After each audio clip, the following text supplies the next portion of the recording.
God is not ignoring you. He's protecting you from what you were about to accept. There is a prayer you stopped saying out loud, not because you stopped meaning it, but because somewhere along the way, the silence on the other side of it started to feel like an answer in itself, and the answer felt like no. And you are not sure how many more times you can ask the same thing and hear nothing back before you start to believe that maybe you are just not the kind of person whose prayers get answered. I want to talk to you about that silence today, because I think you have been reading it wrong. And I think the misreading of it has been costing you something very important.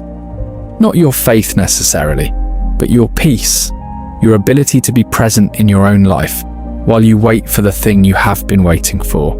And I want to offer you a different way of understanding what is actually happening in the space where the answer has not come yet. Because here is what I have come to believe with everything in me. God is not ignoring you, He is protecting you. And specifically, He is protecting you from what you are about to accept. Let me explain what I mean by that. Most of us, when we are in a season of waiting, have a very specific thing we are waiting for. A relationship, a door to open, a situation to resolve, a version of our life that feels more like what we imagined it was supposed to look like. And because we want it so badly, because the wanting of it has been with us for so long, we have a tendency to do something very human and very understandable. We start to lower the bar, not all at once, gradually, quietly, in ways we do not even fully notice until we look back later. We start to tell ourselves that maybe this version of the thing is close enough. Maybe this relationship that does not quite feel right is as good as it gets for someone like me. Maybe this opportunity that does not excite me the way I thought it would is what I should be grateful for. Maybe I was asking for too much. Maybe I need to be more realistic. And that lowering, that slow, quiet surrendering of the standard you originally held, that is the thing you are about to accept. And that is exactly what the delay was protecting you from. Because here is what I know about settling. It does not feel like settling when you are doing it. It feels like maturity.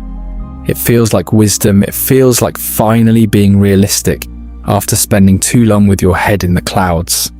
And the people around you will often confirm that feeling, because they are also operating from a framework that says wanting too much leads to disappointment. So want less, accept more, keep your expectations low, and you will never be let down. And there is a kind of logic to that, I understand it. But it is the logic of a life lived in self-protection, rather than a life lived in alignment. And those two things produce very different results.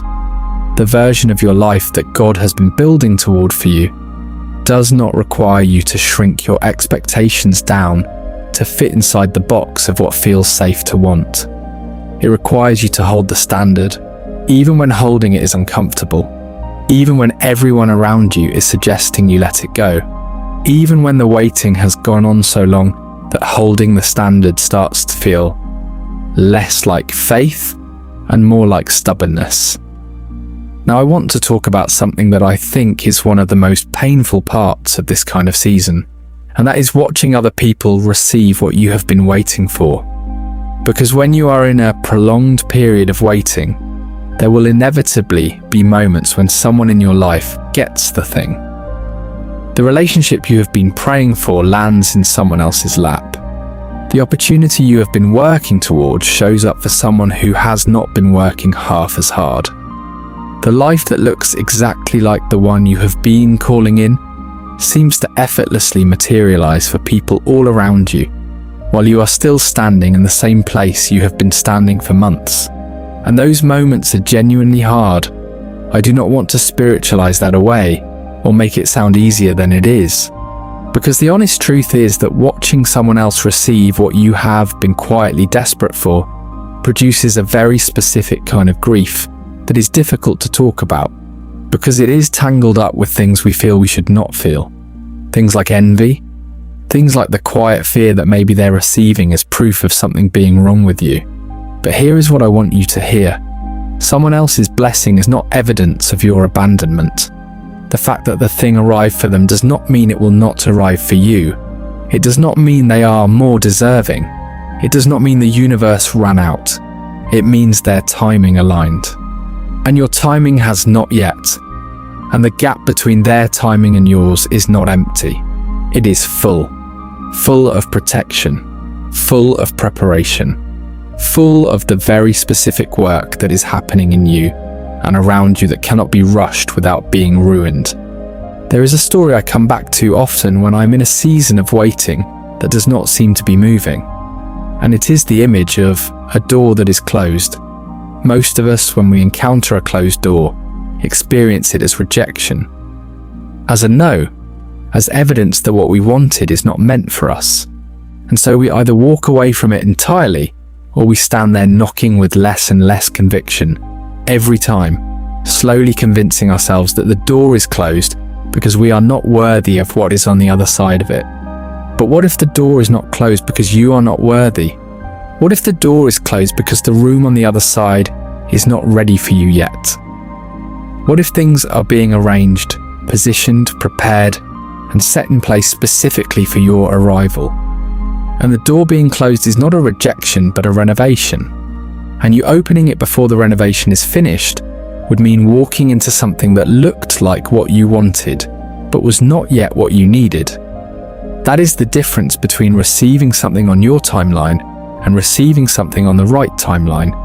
And the right timeline is almost never as fast as we want it to be, but it is always more precise than we could have planned on our own.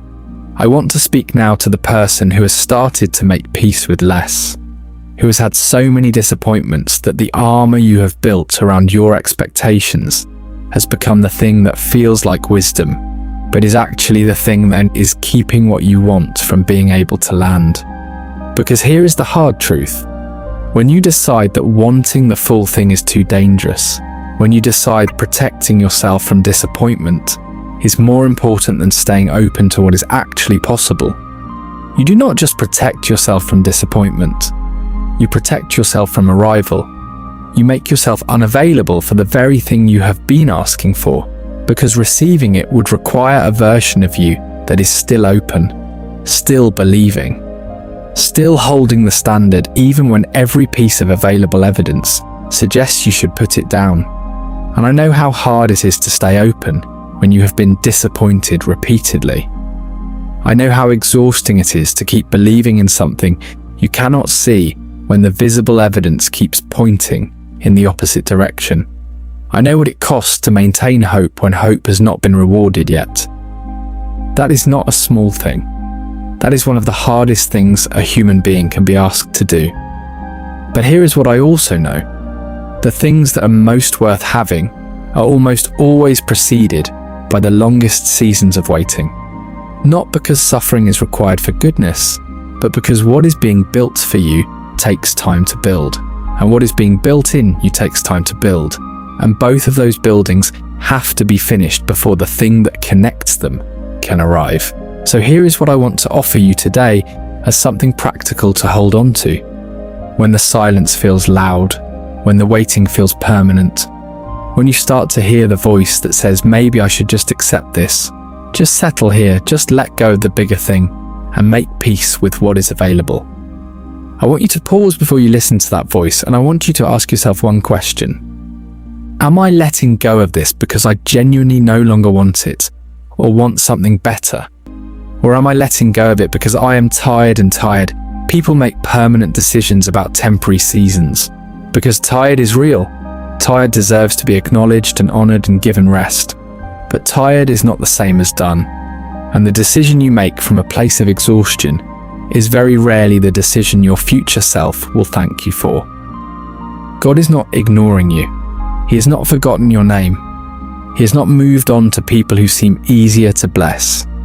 He has not decided that what you asked for was too much, or that you asked for it the wrong way, or that you missed your window.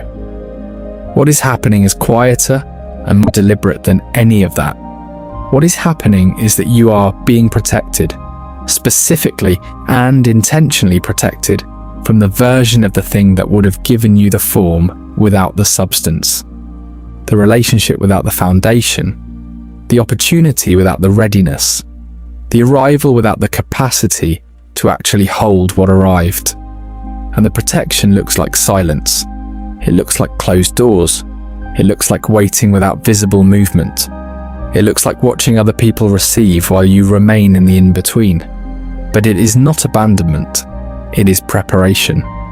And the thing being prepared, both in the world around you and in the version of you that is being built through this season, is more aligned with what you actually need than anything that could have arrived before now. So hold the standard, stay open, keep believing not because the evidence demands it, but because you understand something now that you did not before. The silence is not an answer. The silence is a process.